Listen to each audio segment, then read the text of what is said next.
Hello, my name is Ron Jetter, and I'd like to talk to you today about grief. You may be one of my regular YouTube channel subscribers and listen to my daily message, or maybe you just pop in occasionally. I hope you find this helpful. If you do, maybe you know someone who would like to learn a little bit about grief. Maybe they're going through a tough time and this could help. What is grief? A working definition is the normal reactions that we all go through when facing a loss. Loss can be defined as death or other significant life change. It can be the loss of a limb, loss of an ability. It can be the loss of a pet, the loss of a job, the loss of a home or a way of life. Grief is what we experience when all of these happen to us. Bereavement is the word we use to describe the time that it takes for the process of grieving to resolve itself. And in the coming chapters of this, I will explain how we know when we're moving along, when our bereavement is coming to a close. Let me ask you a question. Who taught you to grieve? Did they teach you it's okay? Did they teach you it's good to talk about it, to show emotions? Are there emotions that males are allowed to perhaps exhibit and others they aren't? Or females, perhaps it's okay for some of them, but others? Think of who taught you to grieve, what their words were, and whether or not their words fit their actions. Did they say, let's all grieve together, this is normal? Or did they say, keep it to yourself, no one wants to deal with your grief? These messages have a lot to do with how we grieve or how we may not grieve in healthy ways as adults. First, let me point to my credentials. My name again, Ron Jetter. I'm an ordained minister in the Evangelical Lutheran Church in America. I've got up there the certificate of my ordination, the 30th anniversary, and somewhere around here the 35th anniversary of my ordination is floating around in the middle there. My membership in Rotary International. I'm a past president of my local Rotary Club. My bachelor's degree from University of Colorado, master's degree from Pacific Theological Seminary.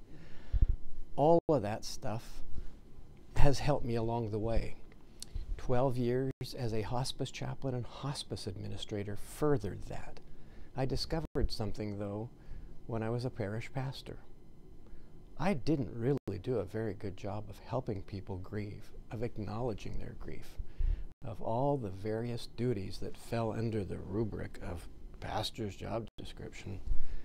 Specializing in people who grieve, paying attention to people who grieve, really was far down the list, if it was even on the list at all.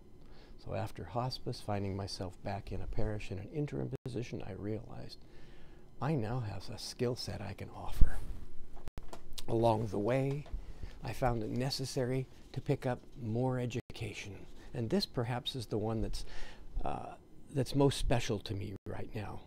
My Grief Support Specialist certification from the University of Wisconsin at Madison. And I am grateful to my professor, Doug Smith, and the other faculty there. I am grateful to my mentor at hospice, the Reverend Alan Johnston, and especially to J. William Worden, author of Grief Counseling and Grief Therapy. I was first introduced to it while I worked in hospice, the second edition. The fifth edition is now out. And Worden helped me to really understand the dynamics of grief. Worden built upon the foundational, seminal work of Elisabeth Kubler-Ross. Dr. Kubler-Ross was a Swiss-born physician who immigrated to the United States and really pioneered the field of thanatology, the study of death and dying, and the experience that individuals who die go through, the experience that those around them go through. And we're all familiar with, or most of us are, with the stages of grief: denial, anger, despair, depression, bargaining, acceptance, and so on. Elizabeth Kubler-Ross herself helped found the nonprofit hospice for which I worked, and I'm so proud of that, of the legacy and of the work that we've all done to try to carry on what she called dignifying the dying process and helping those who grieve to move on to healthy lives after the grief, after the loss, after becoming accustomed to the death. William Worden, in his books on grief counseling and grief therapy, builds on that by talking of grief as tasks. And so sessions 2, 3, 4, and 5 will specifically relate to each of those tasks. I relate it to moving, to making a trip, and having to pack bags. So I won't say any more about Worden's work, and I will continually refer to Dr. Worden, and I am very grateful for the insights that he's given me into grief. Grief, according to some studies, may be responsible for as much as 15% of all mental health problems. By not grieving in positive, healthy ways in the aftermath of a loss, we may stuff it inside, and then finally something happens, a change, a loss comes that's too big to keep stuffed down, and it bubbles over and it explodes and it creates a mess. Somebody you know, or perhaps you, may have felt like that sometime, bubbled over, that it finally couldn't stay inside, that you were tired of hiding it, tired of denying it. Some of the things that happen when we lose someone to death, we re-grieve past losses. That is to say, we don't simply lose the person we just lost. We also re-lose others, many, many others. We reprocess all those grief, and it's all cumulative. Grief may be the best teacher. It may be the thing that matures us most, that makes us most wise. So seeing grief as a friend who will be there when we need it is not a bad way of looking at it. Death of a person means we lose all of the future interactions with that person. Death of a child means we get to see them and all their achievements, all their struggles, all of the triumphs, the graduations, the first dances, the marriage, the grandchildren. Death of a spouse means a way of life, a person we have become dependent upon or codependent with. Interdependent, I guess, is a better word than codependent. That person's gone, and now our life has completely changed. Think of death as perhaps like concentric circles with you at the middle, and just around that are the friends and family that you see, perhaps people in your household. Other circles then represent those that you see on a regular basis. They may be workmates, friends, families, cousins, aunts, uncles. On out, you have other acquaintances. We all have levels, and it depends on how much our life interacts with that. It's not just the amount of time or the amount of details that are involved in that interaction that makes that circle tight, but also the emotional connection. The less interaction, the less details, the less time we interact with that person, the less we're going to be affected by their death or by changes in our lives related to that person. One of the things that William Worden suggests in his book is making a death diary. And Dr. Worden says that anyone who's going to work in grief or work around the grieving, such as those of us who worked in hospice, really need to do a death diary. Someone would say, why would you work in death? Why would you want people who are grieving sharing their messes, their stories with you? Why would you want to take care of the dying? Well, I was a fire chaplain as well, and I worked around people who ran into burning buildings when others were trying to escape. So there's that part of some of us that says, this is what we do. We have to offer our skills and our caring and our empathy to others. By the way, you're wondering what I charge for these? Well, I don't. This is the season of giving. This is December. And if I can give money to help the food bank, clothing to help families and kids, that's great.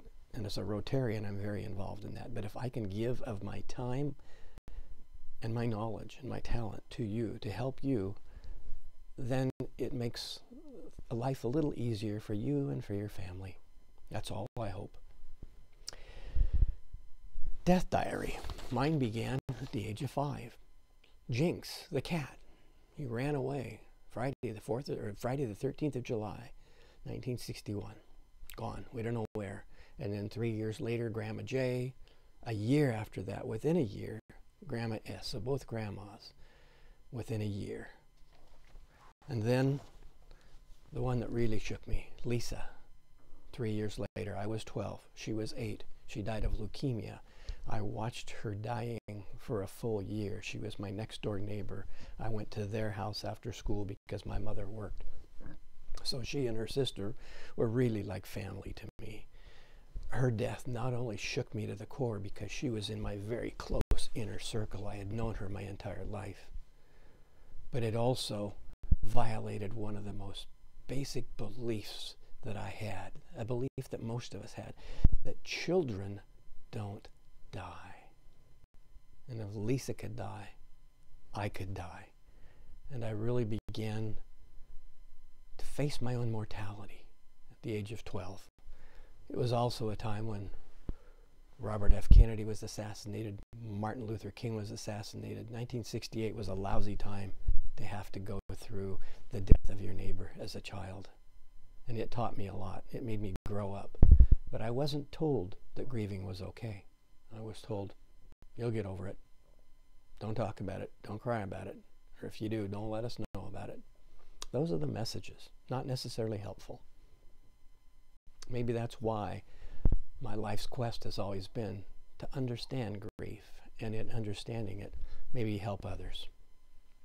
Holidays represent a very special time, a very difficult time. We are told, be happy, be joyful, decorate, do all these, make plans, join in, give gifts, receive gifts, smile. And there's something inside that says, my world has stopped.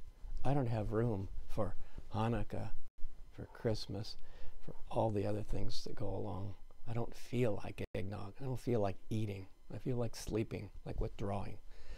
So one of the sessions is dedicated to just grief in the holidays. Normally I would be out doing grief seminars in care facilities and in churches, senior centers. COVID-19 has forced me to do this on YouTube, and maybe it's a good thing because now it'll be out there and maybe it'll help. I hope you'll continue watching.